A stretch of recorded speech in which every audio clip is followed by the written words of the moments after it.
அதிமுக பாஜக கூட்டணியில் என்டிஏ கூட்டணி ஆட்சி அப்படின்னு ஒவ்வொரு மேடைகள்லையும் நிர்மலா சீதாராமன் தொடங்கி நரேந்திர மோடி அவர்கள் தொடங்கி அமித்ஷா தொடங்கி 3 பேரும் 3 மேடைகளை பேசிட்டாங்க.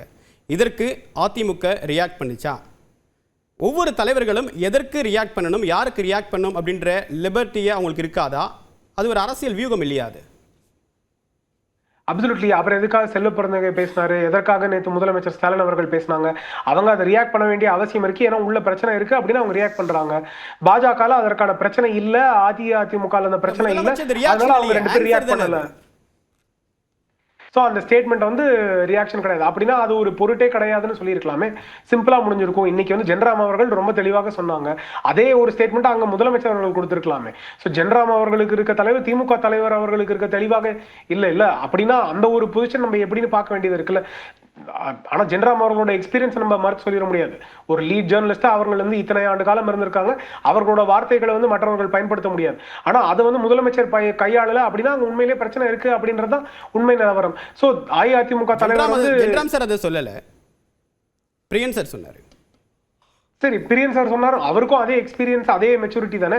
அந்த மெச்சூரிட்டியும் எக்ஸ்பீரியன்ஸும் அப்போ ஸ்டாலின் அவர்களுக்கு லேக்கிங் அப்படின்னு நம்ம பார்க்க வேண்டிய தேவை இருக்கிறதா, இல்ல சிஎம் அவர்கள் அந்த ஒரு பொசிஷன்ல தான் இருக்காரு அப்படின்னு நம்ம பார்க்கணுமா? சோ அதுதான் உண்மையான நிலவரம். அங்க பிரச்சனை இருக்கு, புகை இருக்கு அப்படின்னா அதற்கு என்ன காரணம் அப்படின்னு பார்க்க வேண்டிய தேவை இருக்கிறது. சோ அதை இன்னைக்கு வந்து உண்மை நிலவரம் அப்படின்னு பார்க்கணும். இது மட்டும் இல்ல, திமுக கூட்டணி முக்கியமான அலையன்ஸ் யாரோட இருக்கணும், மக்களோட ஆதரவு பெற வேண்டிய அவசியம் இருக்கு. இன்னைக்குமே கோயம்புத்தூர்ல போராட்டம், அதாவது அங்கன்வாடி எடப்பாடி பழனிசாமி அவர்கள் பச்சை பை சொல்றாரு அப்படின்ற கருத்தையும் அவர் தான் சொல்றாரு. அதையும் ஏத்துப்பீங்களா? இல்லையா, அவர் சொல்றது என்ன மாதிரி ஒரு ஸ்டேட்மெண்டா சொல்றாங்க அப்படின்னு அந்த ஒரு பிரச்சனை யாருமே என்கிட்ட அதை பத்தி பேசல அப்படின்னு அவர் சொன்னாரு, அவ்வளவு பெரிய மேடையில சொன்னாரு அப்படின்றத பிரியன் தான் சொன்னாரு.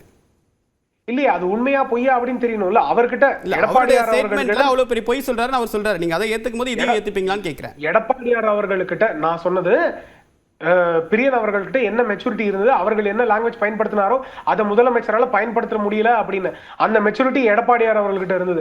அந்த மாதிரி ஒரு பேச்சு அவரிடம் எதுவுமே நடக்கவில்லை. அப்போ அபிஷியலா என்ன மீட்டிங் நடக்கணும், தலைவர் நயினார் நாகேந்திரன் அவர்கள் பேசணும், இல்ல அமித்ஷா அவர்கள் பேசணும். அந்த பேச்சுவார்த்தை எதுவுமே அங்க நடக்கல. வேற யாராவது எது சொன்னா அதற்கான பேச்சுவார்த்தைக்கான அவசியமே இல்லாத ஒரு சூழ்நிலை. என்னைக்கு அதற்கான சீட் ஷேரிங் அக்ரிமெண்ட் வருதோ, என்னைக்கு அதற்கான பேச்சுவார்த்தை வருதோ அன்னைக்கு அதை அவர் எதிர்கொள்வார் அப்படின்றதுதான் பார்வை. அது தெளிவாக அஇஅதிமுக பாஜக அலையன்ஸ்ல அது கிளியரா இருக்கு. திமுக காங்கிரஸ் அலையன்ஸ்ல அந்த கிளாரிட்டி இல்ல, அது தலைவர்கள் லெவல்லே இல்ல, இன்னைக்கு எலக்ட் ஆன உறுப்பினர்கள் கிட்ட இல்ல அப்படின்றதா உண்மை நிலவரம்.